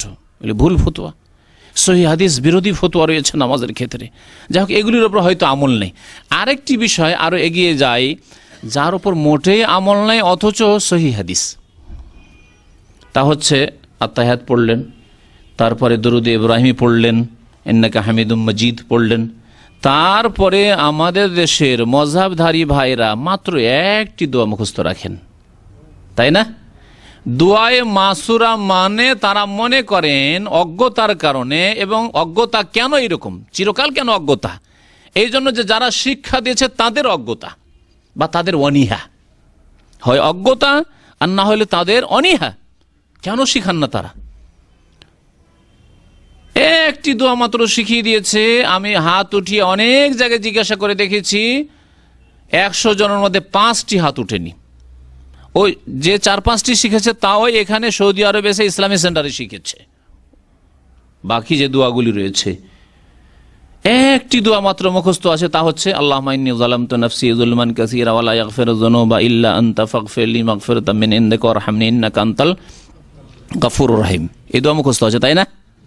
এই দোয়া মুখস্থ আছে, কারণ এই দোয়া কিতাবে আছে আর মক্তবে পড়েছেন, হুজুরাও শিখিয়েছে। ব্যাস, দোয়ায়ে মাসুরা মানে একটি দোয়া। এই দোয়া আছে, সহিহ মুসলিমে আছে, এতে কোনো সন্দেহ নেই, অবশ্যই পড়ুন। কিন্তু নবী করিম সাল্লাল্লাহু আলাইহি সাল্লাম এর চাইতে বেশি তাকিদ করেছেন, নিজেও পড়েছেন এবং আদেশ করেছেন আমাদেরকে যে তোমরা 4টি জিনিস থেকে আল্লাহর কাছে আশ্রয় কামনা করো, আল্লাহর কাছে পানা চাও, আল্লাহর শরণ নাও। সেই দোয়া যদি জিজ্ঞাসা করি, আপনাদেরকে হাত তুলতে বলি, তো মনে হয় অল্প কয়েকটা হাতই উঠবে। তো যাই হোক, ওইদিকে আর যাচ্ছি না, আপনাদেরকে বলছি যে হাত না উঠিয়ে মুখস্থ করেন এই দোয়া। আল্লাহুম্মা ইন্নী আউযু বিকা মিন আযাবিল কবরি, মিন আযাবিল কবরি। হে আল্লাহ, তোমার কাছে আশ্রয় কামনা করি কবরের আযাব থেকে। ওয়া আউযু বিকা মিন আযাবে জাহান্নাম, আল্লাহ তোমার আশ্রয় নিচ্ছি বা আশ্রয় গ্রহণ করছি মিন আযাবে জাহান্নামের আযাব থেকে, জাহান্নামের শাস্তি থেকে। ওয়া আউযু বিকা মিন ফিতনাতিল মাসিহিদ দাজ্জাল, আল্লাহ তোমার আশ্রয় গ্রহণ করছি দাজ্জালের ফিতনা থেকে, মাসিহিদ দাজ্জালের ফিতনা থেকে। ওয়া আউযু বিকা মিন ফিতনাতিল মাহইয়া ওয়াল মামাত, আল্লাহ হায়াত এবং মওতের, জীবনের এবং মরণের ফিতনা থেকে তোমার আশ্রয় গ্রহণ করছি, তোমার আশ্রয় নিচ্ছি। আরেকটি হাদিসে আরেকটু বাড়তি আছে সহিহ বুখারীতে, ওয়া আউযু বিকা মিনাল মাসামি ওয়াল মাগরাম, আল্লাহ গুনাহ থেকে এবং ঋণ থেকে তোমার আশ্রয় কামনা করছি, আশ্রয় চাইছি বা তোমার শরণ নিচ্ছি, তোমার আশ্রয় গ্রহণ করছি। নবী করিম সাল্লাল্লাহু আলাইহি সাল্লাম যখন এই দোয়া পড়তেন ঋণের বেশি বেশি, তখন এক সাহাবী জিজ্ঞাসা, ইয়া রাসূলুল্লাহ, আপনি খুব বেশি বেশি কেন ঋণ থেকে আশ্রয় কামনা করছেন আল্লাহর? নবী করিম সাল্লাল্লাহু আলাইহি ওয়াসাল্লাম বললেন যে কারণ মানুষ যখন ঋণ নয় অভ্যস্ত হয়ে যায়, তখন অভ্যাস খারাপ হয়ে যায়, অভ্যাস খারাপ হয়ে যায়, ঠিক মতো সময় মতো টাকা পয়সা দিতে পারে না, পরিশোধ করতে পারে না, তখন মিথ্যার আশ্রয় নিতে হয়, মিথ্যার আশ্রয় নিতে হয়। ভাই আগামী সপ্তাহে দিয়ে দেবো, ভাই অমুক বাড়ি দিয়ে দেবো, ভাই অমুক দিনে দিয়ে দেবো। হ্যাঁ, কোথায় আছেন ভাই? দেখা করতে চাও, দেখা করবে না, সেই জন্য আছে এক জায়গায়, বলছে আরেক জায়গায় দূরে আছি। কতগুলি মিথ্যা ওখানে গিয়ে জড়িয়ে যায়। সেই জন্য আমি এই ঋণ থেকে আশ্রয় কামনা করছি আল্লাহ পাক রব্বুল আলামিনের নিকট। এই দোয়া অবশ্যই মুখস্থ করবেন, কারণ নবী সাল্লাল্লাহু আলাইহি ওয়াসাল্লাম পড়েছেন যে কোনো নামাজে, আর তার সাথে আদেশও করেছেন। অনেক উলামায়ে কেরামের নিকটে এই দোয়া পড়া ওয়াজিব। এই দোয়া 4টি জিনিস থেকে আল্লাহর আশ্রয় চাওয়া, আল্লাহর কাছে আশ্রয় চাওয়া হচ্ছে ওয়াজিব, অবশ্যই মুখস্থ করবেন। এছাড়াও নবী করিম সাল্লাল্লাহু আলাইহি ওয়াসাল্লাম হাদিসে রয়েছে, রব্বানা আতিনা ফিদ দুনিয়া হাসানা ওয়া ফিল আখিরাতি হাসানা ওয়া কিনা আযাবান নার। এই দোয়া পড়া। দোয়ায়ে মাসুরা মানে কি? বলছিলাম যে দোয়ায়ে মাসুরার অর্থ আমাদেরকে বোঝানো হয়নি। কে বলতে পারেন দেখি দোয়ায়ে মাসুরা মানে? আমি বললাম যে আল্লাহুম্মা ইন্নী যালামতু নাফসি যুলমান কাসীরা, শুধু এইটি দোয়ায়ে মাসুরা নয়। তাহলে দোয়ায়ে মাসুরা মানে কি? আমার দেশের মানুষ দোয়ায়ে মাসুরা মানে শুধু ওই দোয়াটি ভাবে। হ্যাঁ ভাই, এর চাইতে বেশি যদি ভাবে তো ভাবে যে ওই নামাজের শেষখানে সালামের আগে যে দোয়াগুলি পড়ে সেগুলি হয়তো দোয়ায়ে মাসুরা, তাই না? সেটাও ভুল। তো দোয়ায়ে মাসুরা মানে এই হচ্ছে সেই উত্তর। মাসুরা শব্দটি ইসিম মাফুল আসার থেকে, আসার মানে হাদিস। হাদিসের 3টি নাম আছে বা 4টি নাম বলতে পারি। হাদিসকে হাদিস বলা হয়, হাদিসকে সুন্নাহ বলা হয়, হাদিসকে খবর বলা হয়, হাদিসকে আসার বলা হয়। 4টি নাম হাদিসের। নবী করিম সাল্লাল্লাহু আলাইহি ওয়াসাল্লামের হাদিসের 4টি নাম। তাহলে আসার মানে হাদিস, আর মাসুরা মানে নবী সাল্লাল্লাহু আলাইহি ওয়াসাল্লাম থেকে বর্ণিত, প্রমাণিত। তাহলে হাদিসের দোয়াগুলিকে দোয়ায়ে মাসুরা বলা হয়। যে কোনো দোয়া হাদিসে রয়েছে, সহিহ হাদিসে রয়েছে, তার নাম হচ্ছে দোয়ায়ে মাসুরা। তাহলে দোয়ায় মাসুরা পড়বেন, বা নবী সাল্লাল্লাহু আলাইহি ওয়াসাল্লাম থেকে যেসব দোয়া প্রমাণিত রয়েছে যে কোনো দোয়া পড়েন। তারপরেও সহিহ বুখারী শরীফে হাদিস রয়েছে যে তাশাহুদ পড়ার পরে, তারপরে দুরুদ পড়ার পরে ওয়ালিয়াতাখাইয়ার মিনাল মাসআলাতি আজাবাহু ইলাইহি, তারপরে তোমার যা পছন্দ তাই তুমি দোয়া করো, আল্লাহর কাছে সওয়াল করো, যাচ্ছা করো, চাও, আজাবাহু ইলাইহি, যা তোমাকে ভালো লাগে। সুতরাং এখানে দোয়ায় মাসুরাতেই যে সীমিত থাকতে হবে তাও জরুরি নয়। আপনার এমন কিছু প্রয়োজন আছে যে আপনি দোয়ায় মাসুরাতে খুঁজে পাচ্ছেন না, আল্লাহ পাকের কাছে আপনি চাইবেন, চাইতে পারেন। এইভাবে নামাজকে শিখতে হবে। ওয়া তাহলিলুহা তাসলিম, শেষখানে সালাম ফিরে নামাজ শেষ করতে হবে। আসসালামু আলাইকুম ওয়া রাহমাতুল্লাহ। যদি কেউ তার সাথে ওয়া বারাকাতুহু বলে তাও আবু দাউদের হাদিস রয়েছে। সুতরাং আসসালামু আলাইকুম ওয়া রাহমাতুল্লাহি ওয়া বারাকাতুহু যদি কেউ বলে সহি রয়েছে, কিন্তু প্রসিদ্ধ যেটি নবী করিম সাল্লাল্লাহু আলাইহি ওয়াসাল্লাম থেকে, তা অধিকাংশ সময় আসসালামু আলাইকুম ওয়া রাহমাতুল্লাহ বলতেন, আসসালামু আলাইকুম ওয়া রাহমাতুল্লাহ বলতেন। এইভাবে নামাজ শেষ হবে। তাহলে সালাম ফিরলে নামাজ শেষ হয়ে গেল। আমাদের দেশে সালাম ফিরলে নামাজ শেষ হয় না। হ্যাঁ, নামাজ শেষ হয় না। কারণ আরে শুরুতে 3টা বিদাত করেছি, তো শেষে কিছু করব না, এমনিতে ছেড়ে দেবো, বিদাত দিয়ে ঘিরে দেবো দুই দিক থেকে। ফাসেকদের রোজার কথা মনে পড়ছে। ছোটকালে যারা বেরোজাদার তাদের কথা শুনতাম, তারা বলতো যে শুরুতে 1-2টা রোজা রেখে দেবো আর শেষ দিকে 2টা রোজা দেবো, দুই দিক থেকে ঘিরে দেবো রোজাকে। তো এইরকমই বিদাতিদের নামাজ, শুরুতে 3 বিদাত করেছি, নামাজের শেষখানে 1-2টা বিদাত করে নামাজকে বিদাত দিয়ে ঘিরে দেবো। এই হলো অবস্থা তাদের নামাজের। ফাসেকদের রোজার যা অবস্থা, এদের বিদাতিদের নামাজের অবস্থা বড় আফসোস লাগে। সালাম ফিরার পরে আপনার কাজ আছে, কাজে হাজাত, বাথরুমের প্রয়োজন আছে, এটা তো না খুব জরুরি হয়ে গেল। আপনার গাড়ি, এখানে দেখেন গাড়ি অনেক সময় পার্কিং পাওয়া যায় না। হ্যাঁ, আপনি কারো গাড়িকে আপনি ভিতরে রেখে চলে এসছেন, আপনি পার্কিং করে, পার্কিং ঠিকভাবে নেই, অথবা রোডের উপর রাখা আছে, একটু লেট করলে আপনার ফাইন লাগতে পারে, গারামা লাগতে পারে, অথবা আপনার তাড়াতাড়ি প্যাসেঞ্জার আছে, প্যাসেঞ্জারকে আপনারা অপেক্ষা করবে, অথবা আপনার কফিল বলেছে না তাড়াতাড়ি দোকান খুলবে। কারণ ফরজ ইবাদত বন্দেগী করার জন্য আপনাকে পারমিশন দেয়। সুন্নতের জন্য মালিক যদি বলে না আমার ব্যবসা লস হচ্ছে, কারণ আপনি বেতন নিচ্ছেন, তাহলে বেতনের বিনিময়ে ডিউটি করা ফরজ আপনার। আর সুন্নত নামাজ পড়ার জন্য আপনার অনেক সময় আছে, আপনি নিজের সময় পড়েন। জরুরি নয় যে আপনার মালিককে এত সময় দিতে হবে, যদি দেই তাহলে জাযাহুল্লাহু খায়রা, ভালো মানুষ। কিন্তু সবাই তো আর এত ভালো মানুষ নয় যে সুন্নত পড়ার জন্য আর অতিরিক্ত কাজ করার জন্য আপনাকে সময় দিবে, তাড়াতাড়ি দোকানটা খুলবে। এরকম বহু কাজ থাকতে পারে। আমাদের ছেলে মেয়েকে অনেক সময় মাদ্রাসা থেকে নিতে হয়, এরকম কাজ থাকতে পারে। একটুর জন্য ছেলে মেয়েদের অসুবিধা হয়ে যেতে পারে, একা পড়ে যেতে পারে মাদ্রাসার গেটে, স্কুলের গেটে, এইরকম বিভিন্ন সময় রয়েছে। সুতরাং এইভাবে বাধ্য করা মানুষকে যে না সালামের পরে বসে থাকতে হবে, আর বসে 1 মিনিট সময় দেওয়া হয় না, সাথে সাথে সালাম ফেরার সাথেই, এ আরেকটি ভুল বিদাত। এক তো বিদাত যে সম্মিলিত মুনাজাতের এক বিদাত রয়েছে, দ্বিতীয় বিদাত সালাম ফেরার সাথেই একবারে আমিন রব্বানা যালামনা আনফুসানা ওয়া ইল্লাম তাগফির লানা ওয়া তারহামনা লানাকুনান্না মিনাল খাসিরিন, সাথে সাথে। আচ্ছা, যদি এটা না করে তো আরেকটা দৃশ্য দেখেছি, বিদাতের দৃশ্য। যদি দেখো যে না মোনাজাত হচ্ছে না, সৌদি আরব মোনাজাত হচ্ছে না। মক্কাতে একবার হজের ডিউটিতে ছিলাম, মিসফালায়, মসজিদে বুখারীতে, মিসফালার শেষ দিকে আছে। তো ওখানে ওই তুরস্কের লোকেরা গোটা মসজিদে নামাজ পড়ে, ওখানে তাদের হজের বিল্ডিং ছিল। যেমনই সালাম ফিরা হয়, জানে যে এরা তো আর মোনাজাত সম্মিলিত করবে না, যেমনই সালাম ফিরা হয় এমনভাবে উঠে মনে হচ্ছে যে আর্মিদের প্যারেড চলছে, ট্রেনিং চলছে, তাই করে দাঁড়িয়ে উঠে এইভাবে একবারে। দেখতে কেমন আজব লাগে। যেমন ওই দেখেছেন তো মনে হয় ট্রেনিং করতে, হ্যাঁ ফৌজদের ট্রেনিং করতে দেখেছেন, ওই রকম ট্রেনিংয়ের মতো একেবারে লাফ দিয়ে সব একসাথে যে উঠছে না, এইরকম আশ্চর্য কথা। এটিও সুন্নতের খেলাফ। যেমন সুন্নতের খেলাফ সম্মিলিত মোনাজাত, তেমনই সুন্নতের খেলাফ সাথে সাথে লাফ দিয়ে উঠে সুন্নত শুরু করা। বরং এখানে জিকির আজকার রয়েছে। নবী করিম সাল্লাল্লাহু আলাইহি ওয়াসাল্লাম সালাম ফিরার পরে বলতেন আস্তাগফিরুল্লাহ আস্তাগফিরুল্লাহ আস্তাগফিরুল্লাহ। যদিও একটি হাদিস মুসলিম শরীফে আল্লাহু আকবার দিয়ে রয়েছে, কিন্তু এই মাসলাটিতে বড় ইখতিলাফ রয়েছে। এজন্য আরব ওলামারা এই আল্লাহু আকবরের উপর আমল করে না। ভারত, বাংলাদেশ, পাকিস্তানের আহলে হাদিস আলেমরা তারা এই আল্লাহু আকবার দিয়ে শুরু করে, তারপরে আস্তাগফিরুল্লাহ আস্তাগফিরুল্লাহ আস্তাগফিরুল্লাহ বলে। এখানকার ওলামারা বলছেন যে না, সেই হাদিসে আল্লাহু আকবার, যদিও মুসলিম শরীফ হাদিস রয়েছে আল্লাহু আকবার মানে জিকির, তাকবীর মানে জিকির, তাকবীর মানে আল্লাহু আকবার বলা নয়। এই জন্য তারা আস্তাগফিরুল্লাহ আস্তাগফিরুল্লাহ আস্তাগফিরুল্লাহ, তারপরে আল্লাহুম্মা আনতাস সালাম ওয়া মিনকাস সালাম তাবারাকতা ইয়া যাল জালালি ওয়াল ইকরাম, আল্লাহুম্মা লা মানিআ লিমা আতাইতা ওয়া লা মুতিয়া লিমা মানাতা ওয়া লা ইয়ানফাউ যাল জাদ্দি মিনকাল জাদ্দু, আল্লাহুম্মা আইন্নি আলা যিকরিকা ওয়া শুকরিকা ওয়া হুসনি ইবাদাতিকা।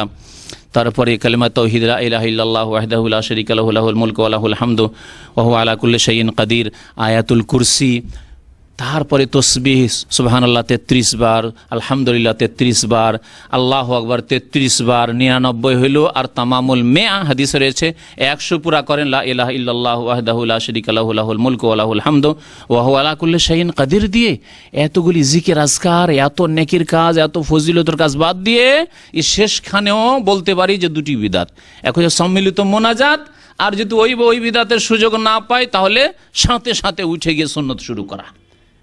আর সামনের দিক থেকে যদি কেউ বের হওয়ার এমার্জেন্সি থাকে তাহলে 1 মিনিট সময় পাচ্ছেন, পিছনে নামাজ শুরু হয়ে গেছে, পারবে। যেইভাবে নামাজ শুরু হয়ে যায়, কারো যদি প্রয়োজন থাকে তো বেরোতে পারবে, মুশকিল হয়ে যাবে, নামাজের সামনে দিয়ে যেতে হবে, হারাম কাজ তাকে করতে হবে। তো মোটামুটি সংক্ষেপে এই নামাজকে আমি আপনাদের সামনে পেশ করার চেষ্টা করলাম। এতে অনেকগুলি মাসলা মাসাইলের হয়তো ওইভাবে দলিল পেশ করা হয়নি, সেই জন্য ওয়াদা করছি ইনশাআল্লাহ তাআলা আল্লাহ পাক যদি আমাকে সুযোগ সুবিধা দান করেন তাহলে আগামী সপ্তাহগুলিতে প্রত্যেকটি মাসলা যেগুলি উল্লেখ করলাম আর সেগুলি প্রচলিত ইন্ডিয়া, বাংলাদেশ, পাকিস্তানের সংখ্যাগরিষ্ঠ মানুষের মজহাবের খেলাফ রয়েছে। মজহাব আল্লাহ ফরজ করেননি, আল্লাহ পাক ফরজ করেছেন আল্লাহর আনুগত্য, রাসূলের আনুগত্য। খুব সহজ ভাষায় বোঝার চেষ্টা করবেন। আতিউল্লাহ ওয়া আতিউর রাসূল, তোমরা আল্লাহর আনুগত্য করো, আল্লাহর কথা মানো, আল্লাহর দিন মানো, আর রাসূলের কথা শোনো, কথা মানো। ওয়া মান ইউতিইর রাসূল ফাকাদ আতা আল্লাহ, যারা রাসূলুল্লাহ সাল্লাল্লাহু আলাইহি ওয়াসাল্লামের আনুগত্য করলো, রাসূলকে মানলো, রাসূলুল্লাহ সাল্লাল্লাহু আলাইহি ওয়াসাল্লামের মতো নামাজ পড়লো, তার আল্লাহরই আনুগত্য করলো। কোথাও বলা হয়নি যে আলেমদের, ইমামদের আনুগত্য করো। বড়দের আনুগত্য রয়েছে কিন্তু শর্ত সাপেক্ষ রয়েছে। যদি কোরআন সুন্নাহর অনুকূলে হয়, নবী সাল্লাল্লাহু আলাইহি ওয়াসাল্লামের সুন্নত মোতাবেক হয় নামাজের ক্ষেত্রে, তাহলে আনুগত্য করতে হবে ইমাম সাহেবের মযহাবের। আর যদি নবী সাল্লাল্লাহু আলাইহি ওয়াসাল্লামের সহিহ হাদিসের খেলাফ ওই নামাজ হয়, আপনার প্রচলিত নামাজ, তাহলে ছেড়ে দিয়ে রাসূলুল্লাহ সাল্লাল্লাহু আলাইহি ওয়াসাল্লামের আনুগত্য করতে হবে। তাহলে ওই নামাজ পাওয়া যাবে, ওই ইবাদত পাওয়া যাবে যে ইবাদত আল্লাহ পাক পছন্দ করেন এবং সেই ইবাদত কবুল করার ওয়াদা করেছেন। আল্লাহ পাক যেন আমাদেরকে সত্য কথা বোঝার, হক কথা বোঝার এবং তার প্রতি আমল করার তৌফিক দান করেন। আল্লাহ পাক আমাদের অতীতের ভুল ভ্রান্তি যেন মাফ করে দেন। রব্বানা লা তুআখিযনা ইন নাসিনা আও আখতানা, রব্বানা ওয়ালা তাহমিল আলাইনা ইসরান কামা হামালতাহু আলাল লাযিনা মিন ক্বাবলিনা, রব্বানা ওয়ালা তুহাম্মিলনা মা লা তাকাতা লানা বিহি ওয়া'ফু আন্না ওয়াগফির লানা ওয়ারহামনা আনতা মাওলানা ফানসুরনা আলাল কওমিল কাফিরিন। আল্লাহ পাক যা অতীতে আমাদের নামাজ বা অন্যান্য ইবাদত বন্দেগীতে অন্যান্য কাজে ভুল হয়েছে, আল্লাহ তুমি মাফ করে দাও।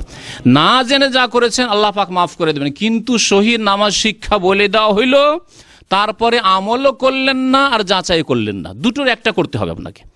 হয় যদি আমার কথার উপর আস্থা থাকে তাহলে এইভাবে নামাজ পড়েন আপনি, আর যদি আপনার কিছু দ্বিধাদ্বন্দ্ব থাকে যে না আমার আরও কিছু জানার প্রয়োজন রয়েছে, তাহকিক, রিসার্চ, তদন্তের প্রয়োজন রয়েছে, তাহলে বেশ কিছু কিতাব রয়েছে, সেগুলি কোরআন হাদিস ভিত্তিক নামাজের উপর লেখা হয়েছে, সেগুলি পড়েন, দলিল প্রত্যেকটির পাবেন, তাহলে আপনি নামাজকে সংশোধন করে নিতে পারবেন।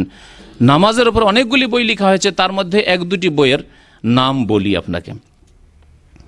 আরবি ভাষায় লেখা হয়েছে, বাংলায় অনুবাদ হয়েছে, ঢাকাতে বইগুলি পাবেন। এমন নয় যে দেশে পাওয়া যায় না, কিন্তু দেশে হাজার হাজার বিদাতি ভুল ভ্রান্তিতে ভরা বইয়ের মধ্যে 10-20টা 50টা 100টা হয়তো ভালো বই আছে, খুঁজেই পান না। তখন মকসুদুল মোমেনের বিদাতি কিতাব কিনলেন, হ্যাঁ, নিয়ামুল কোরআনের মতো বিদাতি কিতাব কিনলেন, বেহেশতি যাওয়ার মতো ভুল ভ্রান্তিতে ভরা বিদাতি কিতাব কিনলেন, ওইসব কিতাব কিনেন, কিন্তু সহি কিতাব খুঁজে পান না ইসলামিক লাইব্রেরিতে গিয়ে। এই জন্য আমাদের কাছে একটা লিস্ট আছে, সেই লিস্ট নিয়ে গিয়ে কিতাবগুলি কিনবেন। ভালো কিতাবগুলি বাংলাদেশেও যথেষ্ট পাবেন আপনি। আল্লামা নাসিরউদ্দিন আলবানী রহমতুল্লাহ আলাইহির একটি কিতাব রয়েছে, বেশ ভালো, কয়েকশো পৃষ্ঠার কিতাব, নবী করিম সাল্লাল্লাহু আলাইহি ওয়াসাল্লামের নামাজ, রাসূলুল্লাহ সাল্লাল্লাহু আলাইহি ওয়াসাল্লামের নামাজের পদ্ধতি, সিফাতু সলাতিন নবী সাল্লাল্লাহু আলাইহি ওয়াসাল্লাম মিনাত তাকবীর ইলা তাসলিম, তকবীর থেকে, তকবীরে তাহরিমা থেকে শুরু করে সালাম পর্যন্ত নবী সাল্লাল্লাহু আলাইহি ওয়াসাল্লামের নামাজ কেমন ছিল, বাংলায় অনুবাদ হয়েছে। তারপরে নামাজের ওপর আরও বিস্তারিত একটি বই রয়েছে, আইনি তোহফা সলাতে মুস্তফা, আইনুল বারি সাহেবের লেখা, 2 খণ্ডে রয়েছে, সেটিও বাংলাদেশেও পাওয়া যাচ্ছে। তারপরে নামাজের বই রয়েছে আসাদুল্লাহ গালেবের একটি বই রয়েছে নবী সাল্লাল্লাহু আলাইহি ওয়াসাল্লামের নামাজ। তারপরে আরও বেশ কয়েকটি বই রয়েছে। শেখ ইবনে বাজ রহমতুল্লাহ আলাইহির ছোট্ট একটি কিতাব হইলেও আমি অনুবাদ করেছি বইটি। ওই বইটি কাইফিয়াতুস সালাতুন নবী, নবী সাল্লাল্লাহু আলাইহি ওয়াসাল্লামের নামাজ পড়ার পদ্ধতি, সহিহ হাদিস মোতাবেক নামাজের তরিকা তাতে বলা হয়েছে। তো এই কিতাবগুলি নিলে বা এই কিতাবগুলি পড়লে ইনশাআল্লাহ তাআলা সহি নামাজ পাবেন। তার সাথে সাথে বাংলায় অনুবাদ হয়েছে বুখারী, আপনি মিলিয়ে দেখতে পারেন। বুখারী শরীফে কেমন আছে, রফুল এদেন আছে, বুখারী শরীফে আমিন জোরে আছে, বুখারী শরীফে সূরা ফাতিহা না পড়লে নামাজ হয় না ইত্যাদি, এই সব মাসলা তো সেখানেই পাবেন আপনি। তো এইভাবে নামাজ, জি হাফেজ ইবনুল কাইয়িম রহমাতুল্লাহর একটি বড় কিতাব আছে, জানি না বাংলায় অনুবাদ হয়েছে। সেই কিতাবের নাম হচ্ছে আপনার তাকে মনে হয় ওজুবুস সালাত ওয়া হুকমু তারিকিহা, নামাজের আবশ্যকতা। আমি আরবিতে বইটি পড়েছিলাম, এবং বেনামাজির হুকুম এই বই। তারপর বেনামাজি সম্পর্কে জানতে হলে শেখ ইবনে উসাইমিন রহমতুল্লাহ আলাইহির ছোট্ট একটি কিতাব রয়েছে, যা লক্ষ লক্ষ কপি বিতরণ হয়েছে সৌদি আরবে এবং বাংলাদেশে, ভারতে। নামাজ ত্যাগকারীর বিধান, এই বইটি অত্যন্ত গুরুত্বপূর্ণ। এই বই পড়ে অনেক বেনামাজি আল্লাহর ভয় এসছে, তার অন্তরে নামাজি হয়েছে। সুতরাং এই বইটিকে আপনার প্রচার করার চেষ্টা করুন, যাতে নামাজের গুরুত্ব মানুষ বুঝে। আল্লাহ পাক যেন আমাদেরকে 5 ওয়াক্ত নামাজ কায়েম করার তৌফিক দান করেন। আল্লাহ পাক 5 ওয়াক্ত নামাজের হেফাজতের যেন তৌফিক দান করেন। আল্লাহ পাক আমাদের সবাইকে ফজরের নামাজ যেন আদায় করার জামাতে তৌফিক দান করেন। আল্লাহ পাক আমাদের গুনাহ খাতা যেন মাফ করে দেন। নবী করিম সাল্লাল্লাহু আলাইহি সাল্লামের আদর্শ সুন্নত মোতাবেক আমাদের সার্বিক জীবনে চলার যেন তৌফিক দান করেন। আল্লাহ আমাদের গুনাহ খাতা যেন মাফ করেন। আল্লাহ পাক আমাদেরকে যেন নবী করিম সাল্লাল্লাহু আলাইহি ওয়াসাল্লামের শাফাআত দান করেন, নবী সাল্লাল্লাহু আলাইহি ওয়াসাল্লামের হাউজে কাউসার যেন দান করেন, নবী করিম সাল্লাল্লাহু আলাইহি ওয়াসাল্লামের সাথে আমাদেরকে যেন জান্নাতুল ফিরদৌস দান করেন। আমিন ইয়া রাব্বাল আলামিন। সাল্লাল্লাহু আলা নবিয়িনা মুহাম্মদ ওয়া আলা আলিহি ওয়া সাহবিহি আজমাইন। হ্যাঁ, রুকু থেকে যাওয়ার সময় আর ওঠার সময়, হ্যাঁ, রুকু থেকে উঠে সেজদায় যাওয়ার সময়, সেজদা যাওয়ার সময় আগে হাত রাখতে হবে না হাঁটু রাখতে হবে? এই ক্ষেত্রে সহি হাদিস যেটি, সেটি হচ্ছে আগে হাত রাখতে হবে, আগে হাত রাখতে হবে। রাখার সময় হাত রাখলেন, আর ওঠার সময় বেশি সহি হচ্ছে, উত্তম হচ্ছে যে আগে হাঁটু উঠবে আর হাতে ভর দিয়ে উঠবেন। তাহলে হাত আগে রাখলেন আর হাতকে পরে উঠালেন, আগে রাখলেন হাত আর হাতকে পরে উঠালেন। এটি হচ্ছে উত্তম তরিকা, আর এটি হচ্ছে সহিহ হাদিসের ভিত্তিতে। সহিহ হাদিস ইনশাআল্লাহ তাআলা আমি নোট করে রেখেছি, এগুলি দলিল প্রত্যেকটির মোটামুটি নোট করা আছে। আমি ইনশাআল্লাহ আগামী সপ্তাহগুলিতে ওই দলিলগুলি প্রত্যেকটি বর্ণনা করব।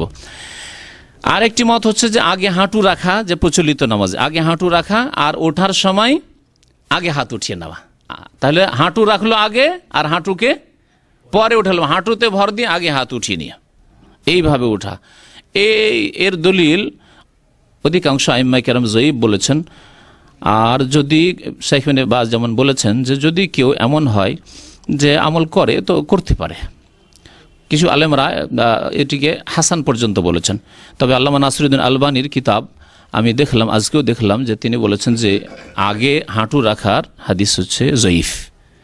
আর নবী সাল্লাল্লাহু আলাইহি ওয়াসাল্লামের যেটা আদেশ সেটা হচ্ছে যে ফালা ইয়াবরু কামা ইয়াবরুকুল বাইর, তোমরা উটের মতো বসবে না, তোমরা উটের মতো বসবে না। উট কেমন করে বসে? আগে হাঁটু রাখে, উটের হাঁটু এইভাবে ধরতে হবে। উটের হাঁটু তার সামনের পায়ে আছে, সামনের পায়ে হাঁটু আছে, পিছনের পায়ে হাঁটু নেই, হাঁটু আছে সামনের পায়ে, তা হাঁটু পাড়ে তারপরে বসে। তোমরা হাঁটু পেড়ে বসিও না, এই ব্যাখ্যা করা হয়েছে এই হাদিস ফালা ইয়াবরু কামা ইয়াবরুকুল বাইর। তারপর ওয়াল ইয়াদা ইয়াদাইহি কাবলা রুকবাতাইহি, দুই হাত আগে রাখো হাঁটুর আগে। যদি ইবনুল কাইয়িম রাহমাতুল্লাহ আলাইহি কোরআন সুন্নাহর আলেম হওয়া সত্ত্বেও তার তাহকিক, তার গবেষণা এর বিপরীত, সেই জন্য এই ক্ষেত্রে আমরা কঠোরতা অবলম্বন করি না। বেশ কিছু সালাফি আলেমগণ এদিকে গেছেন যে হাঁটু আগে রাখতে পারে বা রাখার কথাই তারা প্রাধান্য দিয়েছেন। কিন্তু অধিকাংশ আইম্মায়ে কেরাম যারা সহিহ হাদিস মোতাবেক নামাজ শিখিয়েছেন তারা আগে হাত রাখতে বলছেন আর পরে হাঁটু, আর উঠাবার সময় আগে হাঁটু ওঠান আর পরে হাত ওঠান। এটি আশা করি সহিহ। হ্যাঁ, ওটি একটা মশলা ইনশাআল্লাহ তাআলা ওই হাদিস উল্লেখ করে দেওয়া হবে। সেজদা করার সময় সেজদা করার সময় 7টি অঙ্গের উপর সেজদা করতে হবে। নবী সাল্লাল্লাহু আলাইহি ওয়াসাল্লাম বলেছেন ওমেরতু আন আসজুদা আলা সাবআতি আযম, আমাকে আদেশ করা হয়েছে 7টি অঙ্গের উপরে সেজদা করার জন্য। 7টি অঙ্গ জানাই আছে, হ্যাঁ, 2 হাত, হ্যাঁ, 2 পা আর 2 হাঁটু 6টা হইল। আর আগে আমাদের দেশের মানুষ নাকই বলে, কপাল আর ওর সাথে নাক, হ্যাঁ দুটোই লাগাইতে হবে। জি, দুটোই লাগাইতে হবে। জি, নামাজ সম্পর্কে হ্যাঁ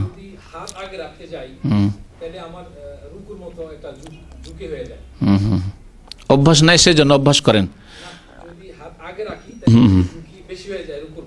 আচ্ছা আচ্ছা,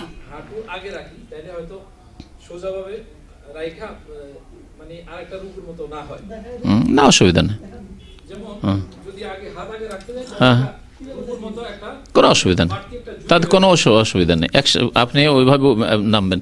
বৃদ্ধ লোকদের জন্য সেখানে বাদ রহমতুল্লাহ এই ফতোয়াটা লিখেছেন, ওনার মত, আর আমাকে ভালো লেগেছে। আমি যে বইটা অনুবাদ করেছি তাতে আছে, কিন্তু উনি বলেছেন যে বৃদ্ধ লোকদের জন্য আগে কোনটা রাখা সহজ না, আগে হাত রাখা, আর হাতটা রেখে আস্তে করে নামল। তো বৃদ্ধ লোকের জন্য হাতটা রাখা আগে সহজ। হ্যাঁ, আর যারা যুবক লোক তাদের হাঁটু রাখতে অসুবিধা নেই। বৃদ্ধ লোক যদি হাঁটু রাখতে যায় তো হয়তো পেট বড় আছে, আছাড় খেয়ে পড়ে যেতে পারে, হ্যাঁ হাঁটুতে ব্যথা থাকতে পারে। তো হাতটা রেখে দিয়ে তারপরে হাঁটুটা বৃদ্ধ লোকদের জন্য। এই জন্য তিনি বলেছেন যে এই ক্ষেত্রে অসুবিধা নেই, উত্তম শুধু আগে হাত রাখা, বাকি যদি কারো কোনটা অসুবিধা হয় তো যেটা যার জন্য সুবিধা রাখতে পারে। আল্লাহু আলাম। এক ভাই প্রশ্ন করছেন যে ফরজ নামাজ ছাড়া সব ধরনের সুন্নত নামাজ না পড়লে ক্ষতি হবে কি? দেখেন, নামাজ ফরজ নামাজ, আমি গত সপ্তাহে একটা উদাহরণ দিলাম, উদাহরণটা দিলাম, আমাকে ভালো লাগলো উদাহরণটা দিতে, যে যদি আপনাকে স্কুলে আমরা যখন পড়াশোনা করতাম, আর মাদ্রাসায় দীর্ঘদিন পড়েছি, স্কুলেও পড়েছি, তো কিছু ছেলে আমাদের সাথী সঙ্গী থাকতো, তারা বলতো আরে 33 মার্ক পেয়ে যাব, অসুবিধা নেই, পাশ করে যাব। তো কিছু ছেলেদের চিন্তা হলো যে পাশ করতে পারবো কিনা, তো যারা পাশ করতে চান ফরজ 17 রাকাত পড়ে 33 মার্ক পেয়ে যাবেন ইনশাআল্লাহ তাআলা। কথা বুঝতে পারছেন? আচ্ছা, যদি বলেন না আমি 33 নেব না, আমি মোটামুটি কমপক্ষে 50-60 নেব, সেকেন্ড ডিভিশন তো নেব, ফার্স্ট না হলে সেকেন্ড ডিভিশন নেব, তাহলে সুন্নত বেতর সহ পড়তে হবে।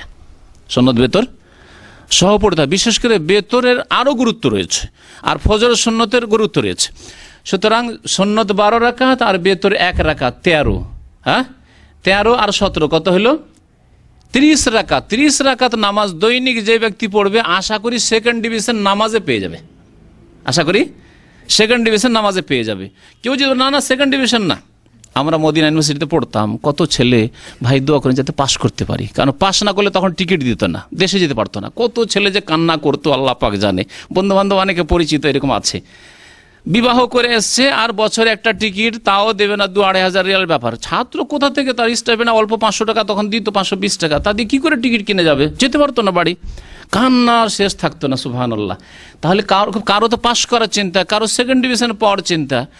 আর যারা ভালো ছেলে তাদের চিন্তা হতে যে না আমার যেন এক্সিলেন্টটা 90 না ছুটে যায়, 90-র ওপরে থাকতে হবে, কারণ এখানে 90 না হলে ডিস্টিংশন হয় না বা এক্সিলেন্ট হয় না।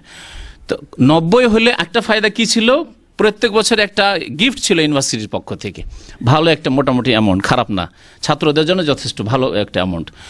তো তাদের চিন্তা যে না 90-র ওপরে থাকতে হবে, 90-র নিচে যেন না আসে, 90-র ওপরে 92 হোক 95 হোক যাই হোক, কিন্তু 90-র ওপরে থাকতে হবে।